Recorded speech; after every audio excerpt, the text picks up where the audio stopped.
Well, Diane, you know that we've never really heard publicly from North Korea that it was willing to go forward with the talks after the South Koreans extended an offer from Kim Jong-un, the North Korean leader, to President Trump to meet, and President Trump accepted. And we've been waiting to hear something. Now, CNN has learned, multiple officials tell myself, and CNN's Kevin Liptak and Jenna McLaughlin, that the U.S. and North Korea have been meeting. CIA officials, this is being run by the CIA Director Mike Pompeo.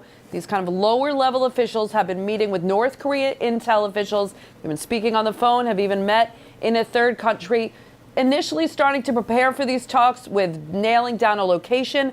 The North Koreans have asked for a meeting in Pyongyang. Not really sure that the White House is going to be up for that, but Mongolia, the capital of Mongolia, has also been raised. And I think this really shows, the involvement of CIA Director Mike Pompeo. We understand this is all in concert to try and set up a meeting before the summit with Director Pompeo and his North Korean counterpart, the head of North Korean intelligence. And I think as he comes on as Secretary of State, we'll hear a lot more about his role.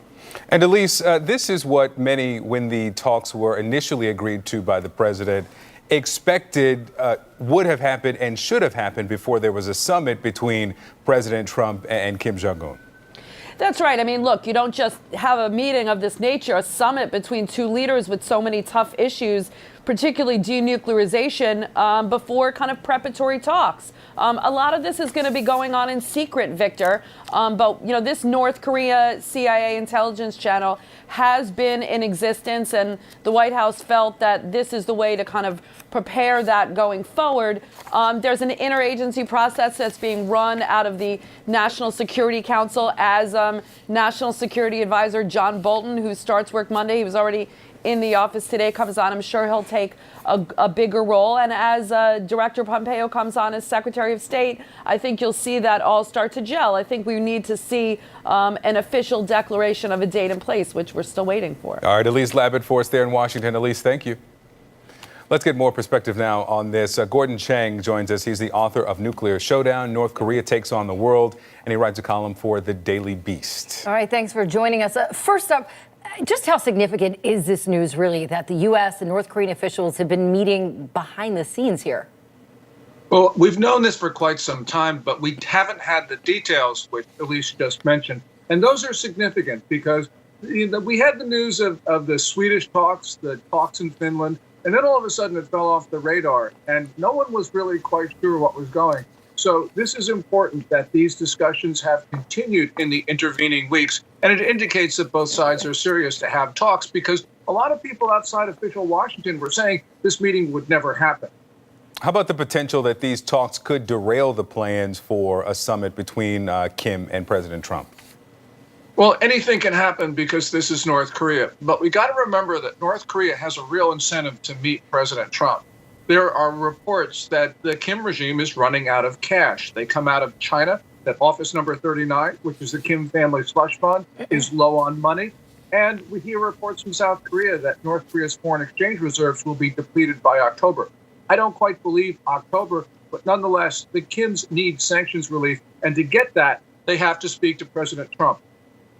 So, look, we're just a few days away, actually, today, the first day on the job of John Bolton coming on as National Security Advisor, Rex Tillerson, no longer Secretary of State. How did these kind of changes affect the dynamic of all this going on between North Korea and the U.S.? Well, I think the U.S. negotiating position will be tougher. John Bolton has said that the purpose of negotiations is a very short one, that you just get from North Korea the details of how they're going to let in U.S. inspectors, how they're going to turn over their weapons. That is probably not going to happen in that fashion. But we got to remember that the U.S. holds the high cards here. Time is on our side.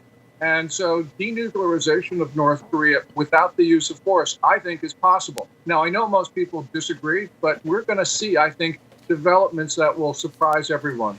Do you think that a summit or the president gets face-to-face with Kim without a guarantee and a process of denuclearization in these lower-level talks, without clearing that up first?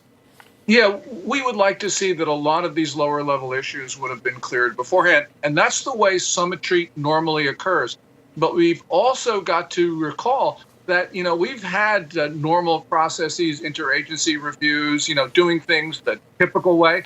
That's sort of failed over the last 3 decades. And so trying something new, I think, is not only bold, but is probably the right way to go.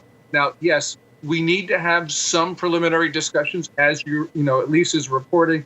But nonetheless, I think we should be hopeful that we could actually move forward much faster than most people think. Gordon Chang, thank you so much for your insight. Thank you.